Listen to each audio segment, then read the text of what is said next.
Hola a todos, bienvenue sur Fredolange, à nouveau, cher YouTuber.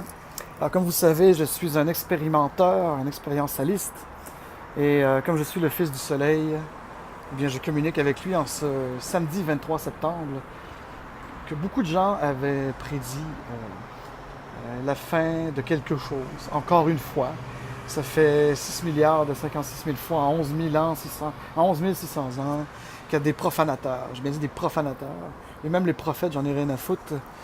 Que me pardonne Khalil Gibran, que j'ai lu plus qu'une fois. Mais cela dit, ce qui m'amène à vlogger, à vous parler aujourd'hui, à vous donner ce moment, cette qualité de présence, c'est le bonheur dans mon cœur.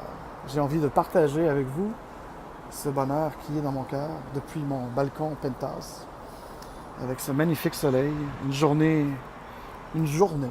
Voilà, c'est exactement ce qui se passe. Tous les gens sont programmés dans des cycles. Alors là, j'allais vous dire une journée de juillet. Alors, j'allais vous dire une journée de juillet en septembre. Parce que ça, c'est la programmation qu'on nous fait tout le temps. Mais voyez-vous, quelle importance. Qu'est-ce qui se passe? C'est ce qui se passe maintenant. De là d'où on vient, je pense, ou je crois, ou j'aimerais croire, je ne sais pas. Je ne détiens pas la vérité. Je ne veux pas nécessairement débattre, mais je vais avoir une diversité d'idées à laquelle on peut peut-être prétendre avoir quelque chose. Alors, on va essayer de faire simple tout en étant compliqué. Parce que c'est très simple quand on connecte les éléments de la nature et du cosmos ensemble. Quand on comprend d'où on vient, et c'est ce que je disais un peu, j'aimerais croire que ce qui me convient le mieux à ce moment ici dans mon évolution et dans l'apprentissage de l'apprendre à cette expérience, c'est exactement ça. On est tellement programmés en masse, individuellement, on est tous uniques, on serait tous exceptionnels. Une charmante personne me le rappelait récemment. Mais c'est bien agréable de dire nous sommes tous exceptionnels. Mais si dans notre exceptionnalité, on pense tous pareil, et on fait tous l'Halloween en même temps, et on fait tous Noël en même temps, et ce sont des choses qui nous sont imposées collectivement, qui font partie du programme du temps. De là d'où on vient, je pense, d'une lumière encore plus forte et passionnante que ce soleil qui nous réchauffe. Cette lumière que certaines personnes qui auraient eu l'expérience d'une sortie de corps ou d'une mort imminente et qui seraient revenues dans leur corps parlent d'une lumière blanche. Notre soleil est une naine jaune. Il émet donc une émanation avec ses gaz jaunes. Donc la lumière blanche originelle d'où nous serions venus. Certains même parlent d'un blanchâtre bleuâtre. À cet endroit que j'ai moi-même visité 2 fois en Amérique latine, au Nicaragua et au Guatemala,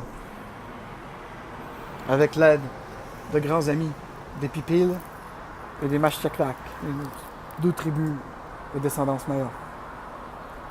J'ai appris à apprendre avec eux. La deuxième fois, c'était sans substance, aucune racine, aucun jus, juste la respiration.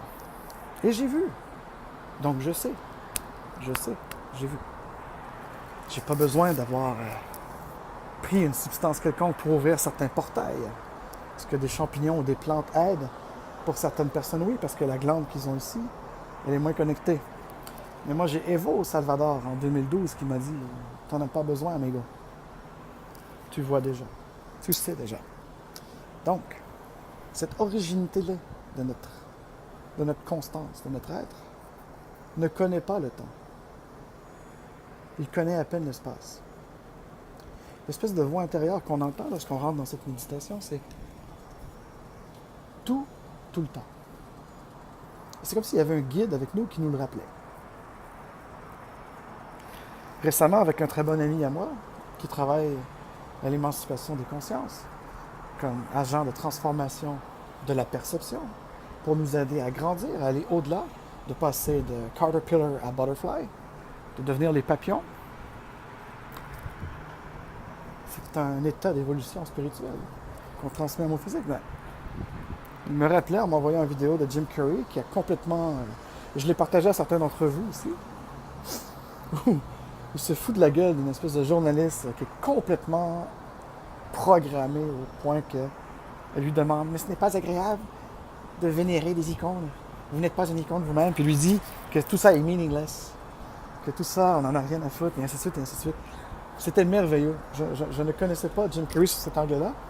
Et comme je suis curieux et que j'aime faire des recherches, je suis allé plus loin que cette vidéo-là qui arrivait lors d'une espèce de festival d'artistes ou je sais pas quoi, où il y avait un tapis rouge où il a été interviewé et puis qui lui a dit ça ne vaut rien tout ça, je ne suis pas ce que tu penses. Et puis il avait un discours d'éveil, ce qu'on appelle un discours d'éveil, qu'il voyait l'origine, vraiment le Know Thyself puissant et l'amélioration de soi-même constamment. C'est ce qu'il disait, mais personne n'a compris. Quand vous lisez les commentaires du vidéo, tout le monde disait il est schizophrène, il est ci, il est ça. Voilà, c'est toujours la réaction des gens, c'est toujours la réaction du troupeau qui est complètement prise dans sa programmation socio-culturelle, religieuse, ça c'est la pire à mon avis, et tout le reste qui suit avec. When you break free your mind and you connect it with your heart and all the rest of your chakra and all the rest of the dot connection into the universe, when you know thyself, you know the universe because we individually are the representation of the universe. On est la représentation de l'univers. Quand j'ai rencontré Nassim à Ramaine, en Arizona, il y a 2 ans, c'est ce sujet-là qu'on s'entretenait. Lui, d'un point de vue très physique. Moi, je suis un drop-out d'astrophysique. Mais j'étais capable d'avoir le niveau de discussion d'adulte à adulte sur la connexion de l'univers physique et métaphysique dans le quantique. Donc, la cosmologie, c'est tout ce qui est immensément grand, immensément infini. Ce qui est géant, ce qui est au-dessus de nous, above. Et le quantique, c'est tout ce qui est l'infiniment petit, c'est tout ce qui rend le vide solide, le solide vide. C'est l'infiniment bas, c'est le below. So above as below. Vous connaissez toute cette phrase? Eh bien, ça vient de là. On est en train de redécouvrir cela. On est en train, l'humanité, collectivement, de sortir d'une crise d'adolescence amnésique. Et toutes les recherches géologiques, les recherches, même si les archéologues arrêtaient de passer leur carrière académique, qu'ils sortiraient être honnêtes et qu'ils arrêtaient de faire la chicane avec les géologues, on n'aurait pas un sphinx qui date de 2000 ans, on n'aurait pas des pyramides mayas qui datent de 2 ou 3000 ans. On se rendrait compte que ces vestiges-là remontent avant un certain cataclysme naturel ou causé par les gens qui se tiraillaient là-bas, qui daterait d'environ 11 à 13 000 ans. Et vous voyez, je ne dis pas de avant Jésus-Christ ou après Jésus-Christ, parce que dans cette notion de temps, qui n'existe pas de toute façon, dans l'univers originel connecté, bien. Mais dans l'expérience qu'on fait ici, dans cette espèce de truc là qui fait qu'on pense que c'est solide, qu'on pense que c'est construit, qui est un peu notre matrice, et pas la matrice comme le film ni l'allégorie de la caverne de Platon.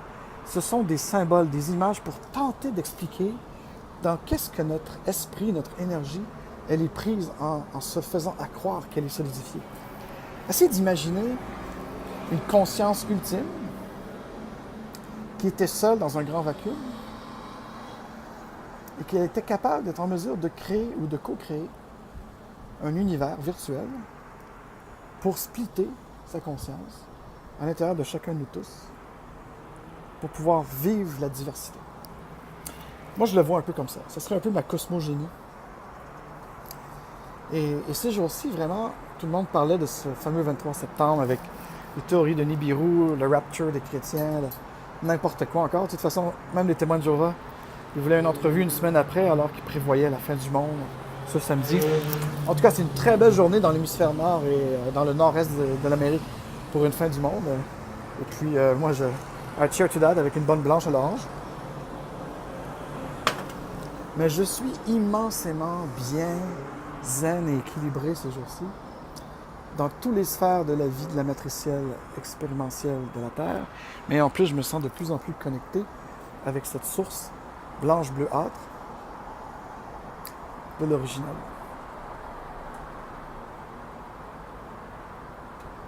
Alors, mes amis, je fais ce mini-vlog qui a l'air un peu décousu, mais ceux qui comprennent avec le cœur, ceux qui s'émancipent eux-mêmes, on va voir que ce n'est pas aussi décousu que ça. Mais si on résume un peu cette pensée compliquée dans la simplicité d'un monde connecté, expérimental, c'est que j'ai toujours dit depuis longtemps, et ceux qui me suivent ou ceux qui sont musées depuis longtemps, ils le savent, le temps n'existe pas. Je n'ai pas attendu science et vie. En fait, il n'y a rien qui existe. Il n'y a absolument rien qui existe. Mais ce n'est pas du nihilisme. C'est d'accepter que ce qui est ou ce qui arrive maintenant. What is happening. If it's not happening, it could be created. Ça peut se produire. Tout peut se produire. On est dans le tout possible, le all possibilities.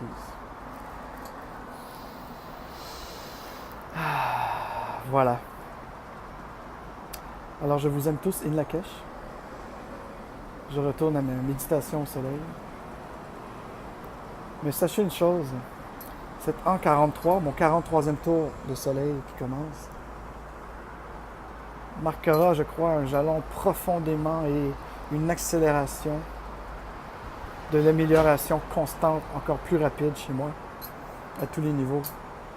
Et je me demande avec mon cœur, et je crois que je sais avec mon cœur, je ne sais pas qui, ou tous ceux que j'aime qui m'entourent, si vous serez là à la fin de ce jalon, si vous serez capable de suivre. Ou peut-être que c'est moi qui n'aura pas la patience de vous attendre. Alors sur ce, in Lakesh, in Laken, au revoir.